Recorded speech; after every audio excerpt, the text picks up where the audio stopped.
साथियों, मैं हूं आकाश और जैसा कि आप जान चुके हैं, मैं गुजरात के भावनगर शहर में एक कपड़ा बनाने वाली फैक्ट्री में सुपरवाइजर के रूप में काम करता हूं। मेरी ड्यूटी दोनों शिफ्टों में होती है।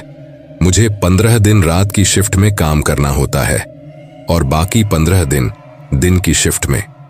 जब से फैक्ट्री में मेरी दूसरी पारी की शिफ्ट ड्यूटी लगी है, तब से रात में घर जाने में काफी समय लगने लगा है। ऑफिस से घर की दूरी लगभग 1 किलोमीटर है।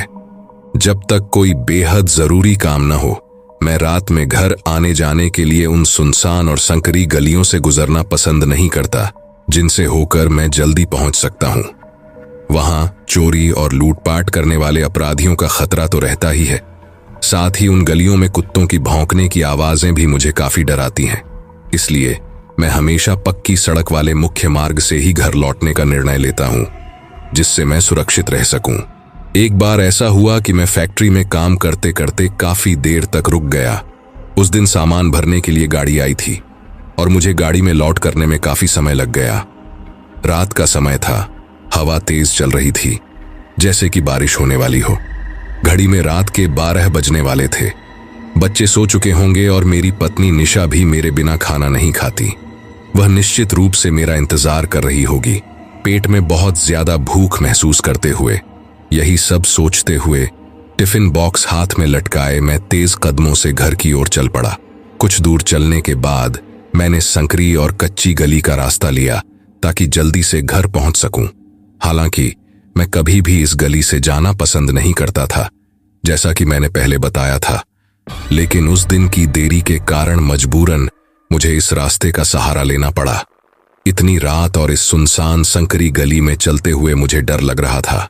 कुत्ते हर तरफ सतर्क होकर भौंकने लगे थे, जैसे कोई अनजान मेहमान उनकी ओर बढ़ रहा हो। ये कुत्ते हों या इंसान, बिन बुलाए मेहमान किसी को पसंद नहीं आते। अपने इलाके में रात के समय आने जाने वाले हर इंसान को पहचानते हैं। यह जानवर जैसे कि एक चतुर शिकारी मैं दर दर की ठोकरें खाते हुए आगे बढ़ता रहा। चोरों का ख्याल मन में आते ही शादी में मिली वह कलाई घड़ी याद आई, जिसे मैंने चुपचाप खोलकर अपनी जेब में डाल लिया। यह घड़ी मेरी सासू मां की अमानत थी, उनकी आन बान और शान का प्रतीक। उनकी कुशलता के बारे में वह अक्सर पूछा करती थीं और सुनहरे रंग की इस उच्च गुणवत्ता वाली घड़ी का गौरव सभी के चेहरे पर झलकता था। मैं नहीं चाहता था कि मेरी पूज्य सासू मां को मेरी इस हरकत से तनिक भी ठेस पहुंचे। जब मैं गली के भीतर बढ़ा तो उनकी सक्रियता में एक अद्भुत तेजी आ गई थी। इतनी सक्रिय कि यदि 2 से 3 आदमी एक साथ आते तो उन्हें आगे पीछे होकर चलना पड़ता। गली की सड़क कच्ची थी और कहीं कहीं से टूटी फूटी भी। इस गली के निवासी निश्चित रूप से बहुत धैर्यवान होंगे, जो इन कठिन रास्तों से रोज आते जाते होंगे। मैं महसूस कर रहा था कि इस वक्त मेरी सोच में 2 चीजें तेजी से चल रही हैं। एक, मेरे दिमाग में उथल्ले विचार, और दूसरी, गली में बढ़ते मेरे कदम। थोड़ी दूर चलने के बाद एक मोड़ आया, जहां एक मस्जिद थी, जिसकी शांति ने मुझे एक पल के लिए ठहरने पर मजबूर कर दिया। मस्जिद के ऊपर लगे बड़े भोपू वाले लाउड स्पीकर के अलावा मुझे अंधेरे में और कुछ भी मुश्किल से नजर आ रहा था, लेकिन मैंने महसूस किया कि वहां अब एक बड़ी भीनी भीनी खुशबू फैल चुकी थी और ठंड भी थोड़ी थोड़ी बढ़ने लगी थी। अपनी धुन में मैं अपने गंतव्य की ओर बढ़ता रहा। थोड़ी दूर बढ़ा था कि अचानक मुझे पीछे से किसी के कदमों की आहट सुनाई दी। अब तक तो मेरे आसपास कोई नहीं था, तो ये आहट अचानक किधर से आई? कौन हो सकता है? क्या ये कोई कुत्ता है या कोई चोर या फिर मेरा भ्रम? मैं न लूटना चाहता था और न ही किसी इंजेक्शन की ख्वाहिश थी। इसी संशय में मेरे कदम थोड़े तेज हो गए, लेकिन वो आहट अभी भी मेरे पीछे आ रही थी। डरावनी और अंधेरी यह गली खत्म नहीं हो रही थी और इसे पार करने में थोड़ा और समय लगने वाला था, लेकिन अब मुझसे रहा नहीं गया और मैंने बड़ी हिम्मत जुटाकर पलटकर देख ही लिया। जैसे ही मैंने पीछे मुड़कर देखा, मेरे रोंगटे खड़े हो गए। अचानक ऐसा लगा जैसे मेरे दिल ने मानो धड़कना बंद कर दिया हो।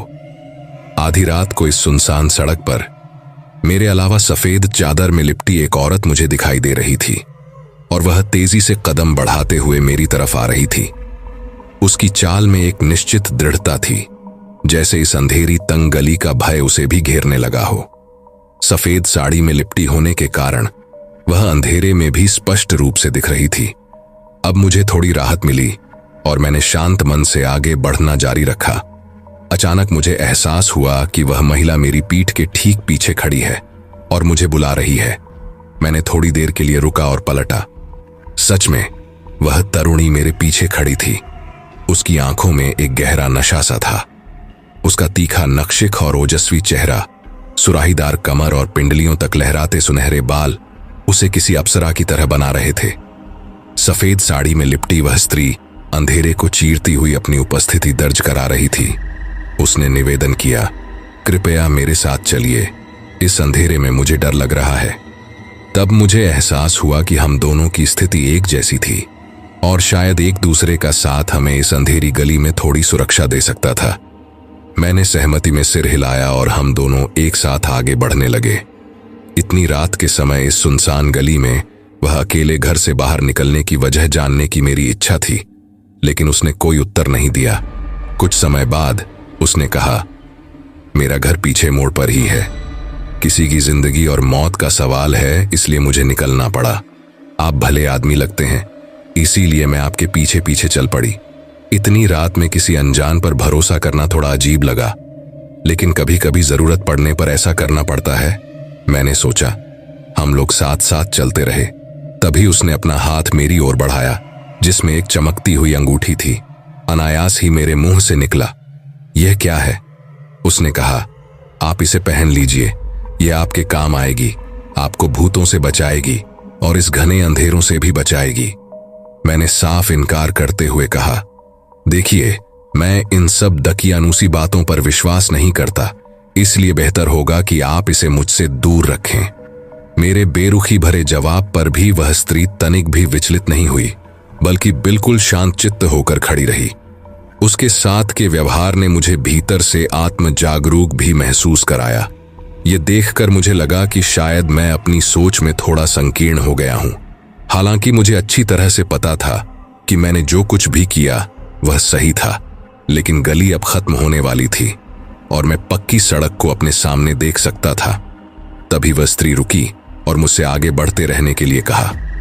उसने बताया कि वह कुछ जरूरी सामान घर पर भूल गई है, इसलिए उसे वापस लौटना पड़ेगा।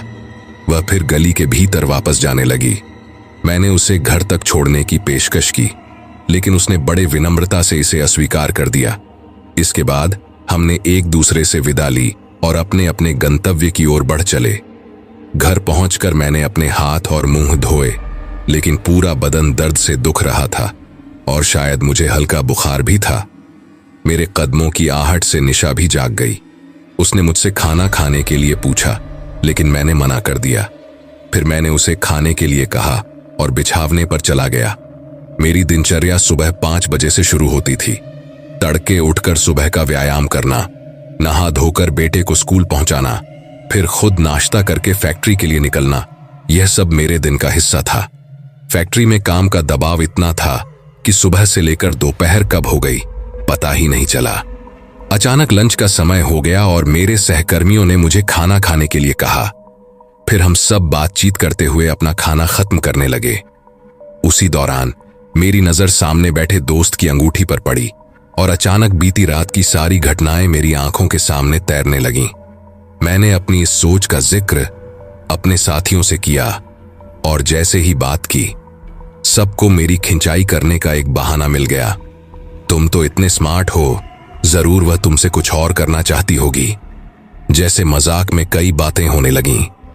सबने जल्दी जल्दी अपना खाना खत्म किया और मैं वहां से खिसक कर अपने काम वाली जगह पर चला गया। लेकिन मेरे सहकर्मियों की बातें मेरे मन में उलझन पैदा कर रही थीं। एक गलतफहमी भी थी कि शायद सच में वह मुझे पसंद करने लगी है, इसलिए उसने अपनी अंगूठी मेरे सामने दिखाई होगी। इस सब सोच में खोकर मैं अपने काम में व्यस्त हो गया। दैनिक उत्पादन का दबाव इतना ज्यादा था कि रात के 12 बज गए और आज एक सहकर्मी भी मेरे साथ घर लौट रहा था। थोड़ी दूर चलने के बाद वह अपने घर की ओर मुड़ गया और मेरे सामने फिर वही संकरी गली थी। मैं उधेड़बुन में था कि क्या करूं और क्या न करूं, मुझे समझ नहीं आ रहा था। फिर भी एक अजीब खिंचाव महसूस करते हुए मैं फिर से उसी गली में चला गया। जैसे कोई मुझे बुला रहा हो या मैं खुद से वहां जाना चाहता था। हाथ में टिफिन बॉक्स लिए मेरे कदम उत्सुकता से आगे बढ़ रहे थे। आज की स्थिति कुछ खास थी और यह सब मेरे लिए अजीब सा महसूस हो रहा था। गली में एक भी कुत्ता नजर नहीं आ रहा था। आखिर ये सब कहां चले गए? एक ही दिन में ये बेजुबान जानवर मेरे लिए इतने परिचित हो गए थे। मैं मस्जिद की मोड़ से मुड़ा और थोड़ा आगे बढ़ा ही था कि अचानक पीछे से एक आवाज सुनाई दी, जरा ठहरिए। मैं ठिठक कर रुक गया। पलट कर देखा तो लहराते हुए सुनहरे बालों वाली वही स्त्री थी जो पिछली रात मुझसे मिली थी। उसकी ललाट पर एक लंबी सी बिंदी थी और उसके चेहरे पर तेजी की एक चमक थी। वह काली साड़ी में लिपटी हुई मुस्कुराते हुए मस्जिद के पास खड़ी थी। इतने अंधेरे में भी एक अजीब सा प्रकाश था, जैसे किसी अनजाने रहस्य का संकेत। उसके चारों तरफ और चेहरे पर एक अनूठा आकर्षण था जो मुझे अपनी ओर खींच रहा था। अचानक उसने एक पहेली जैसी मुस्कान के साथ मुझसे पूछा, क्या आज भी आपकी मदद चाहिए? मैं हिचकिचाया, समझ नहीं पाया कि मैं हां कहूं या ना, लेकिन फिर भी अपने सिर को हिला दिया। वह तुरंत मेरे साथ चल पड़ी। आज वह चुप नहीं थी, बल्कि बोले जा रही थी, जैसे मेरे आने का इंतजार कर रही हो। उसके पास बताने के लिए बहुत कुछ था, मानो उसने मेरे बारे में सब कुछ पहले से ही सोच रखा हो। मैं कौन हूं, कहां रहता हूं, घर में कौन कौन है, मेरी पसंद नापसंद इत्यादि। एक के बाद एक सवालों के तीर मुझ पर चलाते हुए वह अपनी बातों की पोटली भरती जा रही थी। मैं उसके साथ कदम से कदम मिलाकर आगे बढ़ रहा था। मैंने उससे कहा, इतनी रात को आप अकेली बाहर क्यों निकली हैं? किसी को साथ ले जाना चाहिए। फिर उसकी आंखों में झांकते हुए मैंने पूछा, आप कहां रहती हो? घर पर कौन कौन है? उसने हंसते हुए केवल यही कहा, क्या करिएगा, जानकर बस जब मिलना हो इसी वक्त इस गली से गुजरना, मैं दिख जाऊंगी। और ठहाके लगाकर हंसने लगी। ऐसा जवाब सुनकर मुझे बड़ा अजीब लगा और मेरी बॉडी में एक अजीब तरह की हवस जैसी भावना पैदा हो गई। मतलब कि आप समझ ही सकते हैं कि कैसे एक एकली लड़की जब हमें सामने से बुलाती है तो कैसा होता है, ठीक वैसा ही। मतलब कि मानो मरे शरीर की सारी नसें एक साथ घोड़े से भी तेज दौड़ रही थीं। मैंने कभी इसकी कल्पना भी नहीं की थी कि शादीशुदा होने के बावजूद भी मेरा किसी और के साथ ऐसा कुछ हो सकता है। मुझे कुछ भी पता नहीं था कि मुझे क्या हो रहा है। मैं तो बस उसके नशे में खो सा गया था। फिर भी मैंने आप को संभाला और हम दोनों बातें करते हुए आगे बढ़ते रहे। तभी उसने अपने कंधे पर लटकाए थैले में हाथ डालकर कुछ निकाला। उसने अपनी मुट्ठी में कुछ छिपा रखा था, लेकिन मुझे पता नहीं था कि उसमें क्या था। उसकी इस हरकत को समझ नहीं पा रहा था कि तभी उसने मुझसे मेरा हाथ आगे बढ़ाने को कहा। मैंने उसकी बंद मुट्ठी की तरफ देखकर प्रश्न किया, क्या है इसमें? मुस्कुराते हुए वह मुझसे मेरा हाथ आगे करने पर जिद करने लगी। जब उसने अपनी मुट्ठी खोली तो मैंने साफ साफ इनकार करते हुए कहा, हम लोग एक दूसरे को जानते ही कितना है, ऐसे किसी अनजान से बंद मुट्ठी से मैं तो कुछ नहीं लूंगा। उसने कहा कि हम अनजान थोड़े ही हैं। ऐसा कहकर उसने मेरे हाथ की ओर अपना हाथ किया और दूसरे हाथ से मेरे दोनों पैरों के बीच कर दिया। अब तो मेरी नसें तेजी से फटने लगीं और मेरे मन में भी लड्डू फूटने लगे। फिर अचानक ही मुझे कुछ हुआ और मैंने देखा कि वो अब मेरे सामने खड़ी है, अपना हाथ मेरी तरफ किए हुए, और अपने हाथ में क्या है मुझे दिखाने के लिए। मुझे अब जागते हुए भी हवस से भरे सपने आ रहे थे। जब मैंने मना किया कि मैं तुमसे कुछ भी नहीं ले सकता, तो अंततः उसने अपनी मुट्ठी खोली। उसकी हथेली में वही चमकती हुई अंगूठी थी जिसे पिछली रात मैंने पहनने का असफल प्रयास किया था।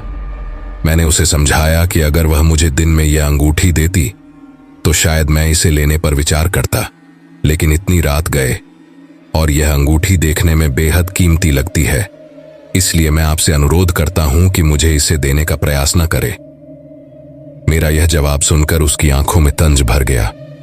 उसने अजीब तरीके से घूरते हुए कहा, मैं आपकी पूरी जिंदगी को खुशहाल बनाना चाहती हूं और आप अपनी अभावपूर्ण जिंदगी से बाहर निकलने का प्रयास ही नहीं कर रहे। उसकी आवाज में तीखापन आ गया। आप इस अंगूठी को एक बार पहनकर तो देखिए, आपको एक नई और बिल्कुल अलग दुनिया का अनुभव होगा जो सारे दुखों और तकलीफों से ऊपर है। आपको किसी भी तरह की कोई परेशानी अपने जीवन में नहीं होंगी और आप जो चाहोगे उसको पाओगे। अगर आप मेरे साथ रात बिताना चाहते हो तो वो भी मुझे खुशी खुशी मंजूर है। मैं आपको हर रात खुश करूंगी और आप जितने बजे मुझे बुलाओगे मैं आपके साथ रात बिताने के लिए हमेशा तैयार रहूंगी। लेकिन मैं अपनी बात पर अडिग रहा और उसकी एक भी बात सुनने या मानने को तैयार नहीं हुआ। ऐसे करते करते हम दोनों गली के आखिरी छोर पर पहुंच गए। अचानक वह स्त्री एक जगह पर बिल्कुल स्थिर हो गई, लेकिन उसने मुझे आगे बढ़ते रहने को कहा और खुद अपने घर लौटने के लिए मुड़ी। मैंने सवाल किया, क्या हुआ, आप वापस क्यों जा रही हैं? लेकिन उसने मेरे प्रश्न का कोई उत्तर नहीं दिया और लौटने लगी। उसका यह रवैया मुझे बहुत अजीब लगा। जब उसे कहीं जाना ही नहीं था तो फिर आखिर क्यों आई मेरे साथ गली के इस छोर तक? लौटते वक्त उसने मुझसे एक ही बात कही कि अगर कभी मिलने का मन करे या आपको इस अंगूठी की जरूरत हो तो आपको इस गली से गुजरना होगा। मैं आपको मिल जाऊंगी। मैं कुछ नहीं बोला और तेजी से गली से बाहर निकलकर मुख्य मार्ग पर आ गया। बाहर की स्ट्रीट लाइट की दूधिया रोशनी ने पूरी सड़क को रोशन कर रखा था। रात के सन्नाटे में कुछ इक्का दुक्का लोग ही आते जाते दिख रहे थे, पर मैं अब थोड़ा राहत महसूस करने लगा था। जो कुछ भी अभी घटित हुआ उसे लेकर मेरे मन में कई सवाल उठ रहे थे।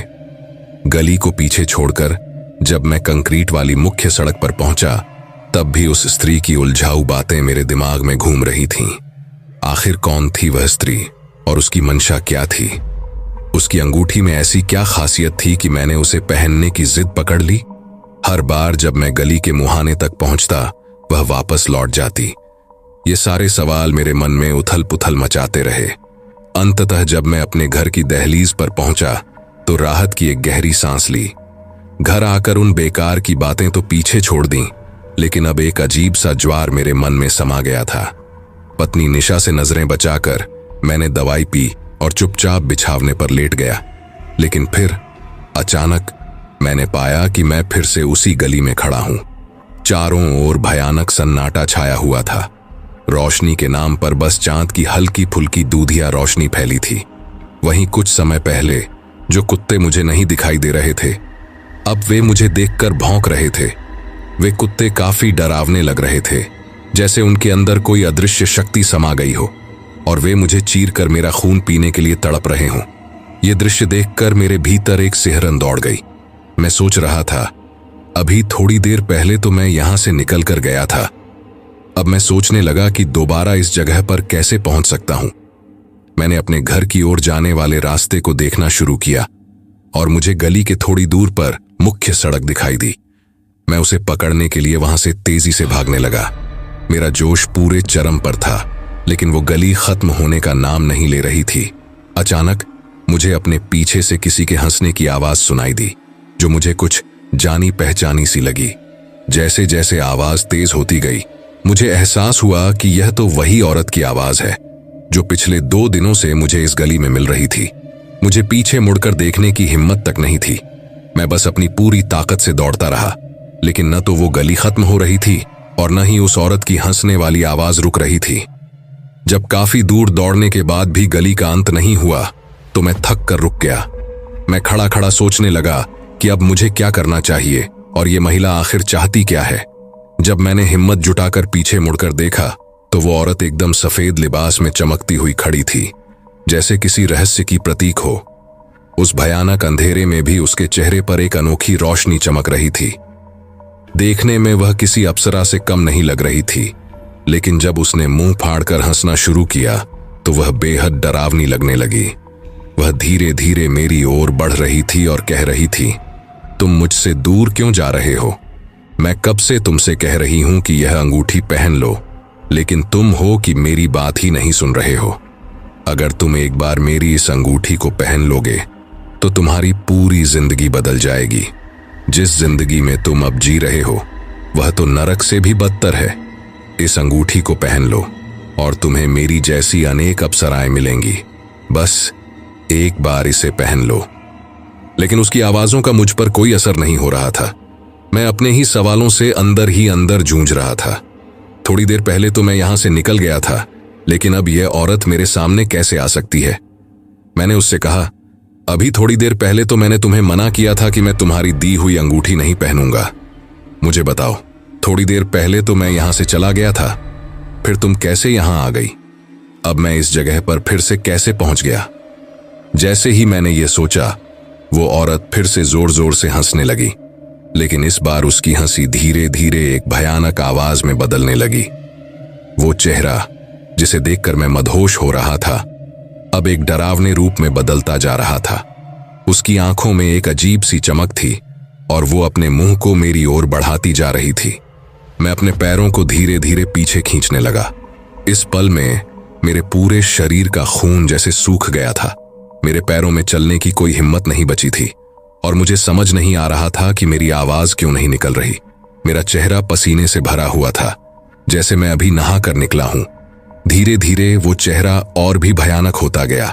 वो जैसे किसी शेर के मुंह की तरह मुझ पर झपटने के लिए तैयार थी और अचानक उसने मेरे चेहरे को अपने अंदर निगलने की कोशिश की। मैं जोर से चिल्ला उठा। अचानक मेरी आंखें खुल गईं।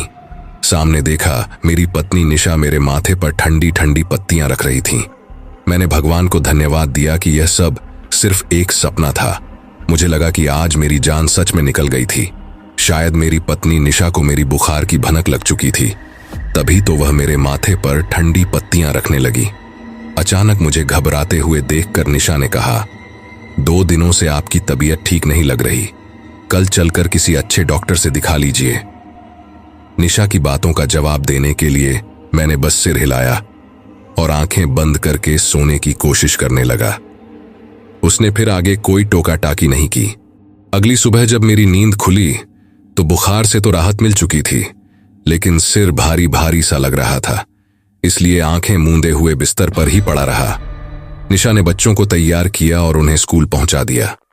जब वह वापस आई तो रसोई के काम में जुट गई। मैं अब भी बिस्तर पर ही पड़ा था और आज काम पर जाना मुझे मुश्किल लग रहा था। पत्नी की निगाहें रसोई से बार बार मेरी ओर उठ रही थीं। अपने काम निपटाकर वह मेरे सिरहाने आकर बैठ गई और बोली, कुछ बात है क्या? पिछली 2 रातों से आपको परेशान देख रही हूं। जैसे उसे मेरे साथ हुई सारी घटनाओं की जानकारी हो गई थी। मैंने भी कुछ छिपाना ठीक नहीं समझा और उसे पिछले 2 रातों में हुए सभी घटनाक्रम के बारे में बता दिया। सारी बातें सुनकर निशा के चेहरे पर चिंता की लकीरें उभर आईं, पर उसने अपनी चिंता को भीतर छिपाकर उसने मुझसे चिंता न करने की सलाह दी और फिर से गृह कार्य में तल्लीन हो गई। मैं भी थोड़ी देर के लिए सो गया। थोड़ी देर बाद निशा की आवाज ने मुझे चौंका दिया। नहा धोकर तैयार हो जाइए, मैंने घर पर किसी को बुलाया है, उसने कहा। मेरे पूछने पर उसने बस इतना कहा कि जब आए तब खुद ही देख लीजिएगा। सच में 1 घंटे बाद दरवाजे पर दस्तक हुई। अलख निरंजन की पुकार सुनकर मैंने पलटा। घर के चौखट पर खड़े कुलगुरु गंगाराम बापू को देखकर पत्नी निशा ने उन्हें घर के भीतर बुलाकर आदर सत्कार किया और बैठने के लिए आसान दिया। लेकिन कुलगुरु गंगाराम बापू की नजर मुझ में जैसे कुछ तलाश रही थी। बड़े ध्यान से वह मुझे ही देख रहे थे। निशा ने गंगाराम बापू जी के सामने जलपान परोसा और उन्हें पेट भर भोजन कराया। इसके बाद मेरी तरफ देखकर उसने इशारे से उन्हें कुछ बताने की कोशिश की, लेकिन कुलगुरु गंगाराम बापू की तीखी नजरों ने जैसे मेरे मन की सारी बातें पढ़ ली थीं। पलकें ढकते हुए उन्होंने निशा को शांत रहने का इशारा किया। वह मुझसे बोले, बेटा, मुझे पिछले रातों में घटी सारी घटनाओं के बारे में विस्तार से जानना है। मैंने बिना किसी हिचकिचाहट के सभी बातें उन्हें बता दी। जैसे जैसे मैं बोलता गया, गंगाराम बापू के चेहरे पर अनेक भावनाएं स्पष्ट झलकने लगीं, लेकिन उन्होंने संयम नहीं खोया और अपने मन की शांति को बनाए रखा। आंखें मूंद कर कुछ पल के लिए ध्यान में चले गए। फिर अचानक उन्होंने थैले से मुट्ठी भर भभूत निकालकर मेरे ललाट पर लगा दी। मेरे पास बैठी निशा की उत्सुक नजरें अनिमेष उन पर टिक गईं और कमरे में एक अजीब सा सन्नाटा फैल गया। फिर गंगाराम बापू की आवाज ने उस खामोशी को तोड़ दिया। उन्होंने कहा, तुम्हारी मुलाकात एक जिन से हुई थी। यह सुनते ही वहां फिर से एक गहरा सन्नाटा छा गया। गंगाराम बापू जी ने गंभीरता से अपनी बात शुरू की। गली का आखिरी छोर ही उसका अंतिम दायरा था, इसलिए वह उससे आगे नहीं बढ़ पाई। हवा में फैली वह मीठी खुशबू और अचानक से महसूस हुआ ठंडक का एहसास दरअसल उस चिन्ह की उपस्थिति का सबूत थे। अपनी अंगूठी के माध्यम से वह तुम्हें उस पार लौकिक दुनिया में ले जाना चाहती थी। अगर गलती से तुमने वह अंगूठी पहन ली होती तो बड़ा अनिष्ट हो सकता था। उनकी बातें सुनकर मैं भीतर तक कांप उठा, लेकिन निशा ने मेरा हाथ थामकर मुझे शांत किया। गंगाराम बापूजी ने बताया कि अब भयभीत होने की कोई आवश्यकता नहीं है, खतरा टल गया है। लेकिन हां, एक बात का हमेशा ध्यान रखना, चाहे कुछ भी हो जाए, रात में भूलकर भी उस गली में पांव मत रखना। अभी तक जिन्न ने तुम्हें अपनी सुंदरता और प्यार के जाल में फंसाने की कोशिश की थी, और तुम बड़े खुशकिस्मत रहे कि तुम उसे गली के आखिरी छोर तक ले गए, यानी जहां उसका दायरा समाप्त होता है। इसीलिए वह कुछ नहीं कर पाया और उसे खाली हाथ लौटना पड़ा। गंगाराम बापूजी की बातों के बीच मैंने उन्हें टोकते हुए पूछा, लेकिन गंगाराम बापूजी, गली में तो इतने सारे लोग रहते हैं, उन सब का क्या? मेरी बात सुनकर गंगाराम बापूजी मुस्कुराए और मेरी ओर देखते हुए कहा, अच्छा, ये बताओ, क्या तुमने गली में उस आत्मा के अलावा और किसी को देखा था? ये प्रश्न करते हुए उन्होंने खुद ही उत्तर दिया, नहीं। क्यों? क्योंकि गली में रहने वाले लोगों को इस बात की जानकारी पहले से होती है, जिसके कारण रात में कोई बाहर नहीं निकलता सिवाय कुत्तों के। गंगाराम बापूजी को बीच में ही रोकते हुए मैंने कौतूहल से पूछा, गंगाराम बापूजी, एक बात मुझे बहुत अजीब लगी। पहले दिन जब मैंने उसे गली में प्रवेश किया तो ढेर सारे कुत्ते मुझ पर भौंक रहे थे, लेकिन अगले दिन जब मैं फिर से गली में गया तो कुत्तों का नामो निशान भी नहीं था। क्या यह सब उस स्त्री के भ्रम जाल का ही नतीजा था? मैं चुप हो गया। उन्होंने कहा, तुमने बिल्कुल सही समझा। वह वास्तव में उस स्त्री यानी जिन का भ्रम जाल था। जिन बहुत शक्तिशाली होते हैं, वे आसानी से किसी पर भी अपना प्रभाव छोड़ सकते हैं और किसी को भी अपने वश में कर सकते हैं। तुम भाग्यशाली हो कि उसके चंगुल से बच निकले हो, और अगर हो सके तो कुछ दिनों के लिए अपनी शिफ्ट की ड्यूटी सुबह की लगवा लो, ताकि तुम शाम होने से पहले घर लौट सको। गंगाराम बापूजी ने सलाह देते हुए कहा। फिर उन्होंने अपने थैले में हाथ डालकर कुछ निकाला। यह एक ताबीज था। उसे मंत्र फूंक कर उन्होंने मेरी ओर बढ़ाया। मैंने तुरंत ही अपनी बाहें आगे बढ़ा दी। गंगाराम बापूजी ने ताबीज को मेरी बाजू पर बांधते हुए कहा, इसे हमेशा बांधे रखना, यह तुम्हारी रक्षा करेगा, चाहे कुछ भी हो जाए, उतरना मत। इसके बाद उन्होंने हमें पति पत्नी को सदा सुखी रहने का आशीर्वाद देकर विदा लिया। मैं वहीं ठहरा रहा, अपने विचारों में खोया हुआ। एक शहरी इंसान के नाते मैंने कभी भी जिन्हों या भूत प्रेत जैसी बातों पर विश्वास नहीं किया। मैंने गली में मिली उस स्त्री को भी बताया था कि मैं किसी भी अनसुलझी या भूतिया बात पर यकीन नहीं करता। लेकिन इस बार गंगाराम बापूजी द्वारा कही गई कई बातें मेरे मन में प्रश्न चिन्ह छोड़ गईं। क्या वाकई इन चीजों में कोई शक्ति है?